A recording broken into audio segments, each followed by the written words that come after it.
Hi guys, Lindsay here with Storybook Family Farm. Today I'm extremely excited to finally get started on the garden. So yesterday I took the time, I mapped out the entire garden space. As you guys can see, we are in the front yard here. If you guys didn't catch one of my previous videos, this is where we decided that we're going to move the garden to for this year. I think this space should do fairly well. It's going to be really nice because it's right next to the pond there. So if there is a bad drought this year, we can literally just use a hose, siphon water right out of the pond or out of the spring or anything of the sort like that to really be able to water our garden. So this is one of the only places on our property, which is kind of funny because there's the pond and there's the spring over there and all that stuff. It's kind of comical to me that this is the only place on our property that actually has good drainage, even though it also has the most water abundant areas. So it's kind of neat how little like microclimates work. But anyways, so Tracy and I yesterday, we sat outside after I got all the T-posts done up and all that stuff and got it all mapped out. We sat outside just to be able to brainstorm because for me especially, I'm someone that I have to basically envision it, have the vision of something before I can create it. I have to see it first, like in my mind's eye, and then I can go, boop, done, I can do it, I gotta create it. But once that happens, then it's kind of like work at warp speed because it's like, I can't rest till it's done because I just get so excited about it. So today is that day.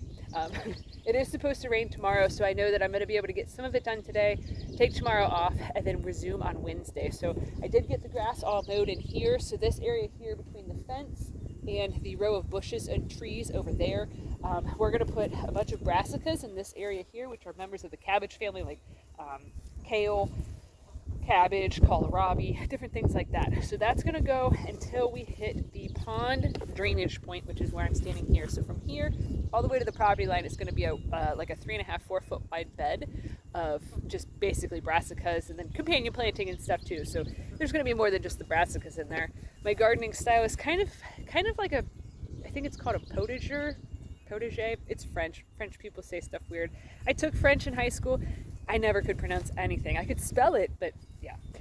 My gardening style is very much like a kitchen garden, like a potager garden, however that word is said, where there's, fruit and there's berries and there's flowers all mixed in. So it creates basically its own little world, its own little realm, ecosystem, whatever you want to call it. But so from back there where the drainage for the pond, all the way until we get to, spin you guys around, to pretty much the gate over there for the driveway.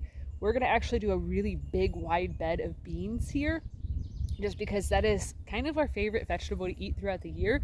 But we also feed our dogs too. So we make homemade dog food for our dogs. We used to do it because we enjoyed doing it and we wanted to have the dogs have, higher quality of food. But the dog we rescued back in December actually has severe food allergies, and it's kind of comical because all that she can eat, like meat-wise, pretty much is rabbit and duck. Like there's some cuts of chicken and some cuts of turkey that she can eat, but like everything else, it's pretty much a no-go. So she can't eat goats, she can't eat deer, she can't eat, hold on, there's a car. That whole weird thing about fear of being seen. Yeah, I still, car, and I'm like, gotta hide. But anyways, so she can't eat a lot of different meats. She also has a lot of different allergies to vegetables. So one of the main vegetables that she is able to eat, and it's also one that's really easy to grow and stuff that all of our animals really like, is green beans. So in the past, I've been able to can up an astronomical amount of green beans. We're still actually eating from the green beans from when I had the garden in town still from 2021, because I grew way more than we needed to. So this year I'm going to try to basically do that same thing again because she is a pit mix, so she eats quite a lot of food every day. We also have another one, and then we also have our little pug mix too. But so yeah, our goal is to be able to provide all of the food that she needs from our property, because of the fact that, well, everything is expensive, and with how many allergies she has, it's kind of like, okay, she's probably also allergic to a bunch of pesticides, herbicides, different things that big farms like the one across the way right there use on their crops. So the best we can do is to try to just grow as much of it as possible for ourselves. Now I know that there's going to be overspray from that field there whenever they come and they fertilize and all that stuff. In the future, there's going to be a whole bunch of grapes covering this fence. There's going to be other trees, all that stuff. They're all planted, but they're still kind of small. So it's gonna take a little while, but that's okay. I've got my whole life ahead of me. So anyways, moving on from here. So up in this space up in here of the garden, this is where we're going to do more of like the like peppers and tomatoes and different crops like that, do winter squashes and summer squashes.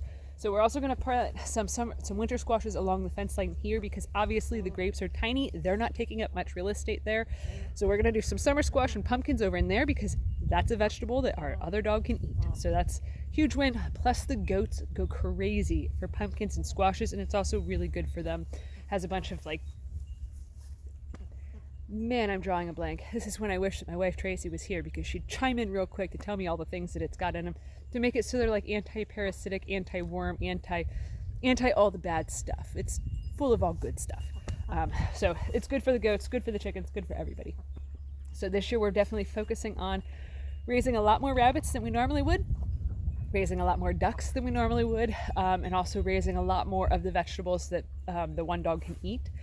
So then that way, saves us a ton of money, because the first one that we rescued, Roscoe right here, he also has allergies, but there's a special brand of kibble that he can eat without giving him problems. So it's very expensive, but it's simpler right now. So we're gonna work on transitioning. Anyways, back to the garden plan.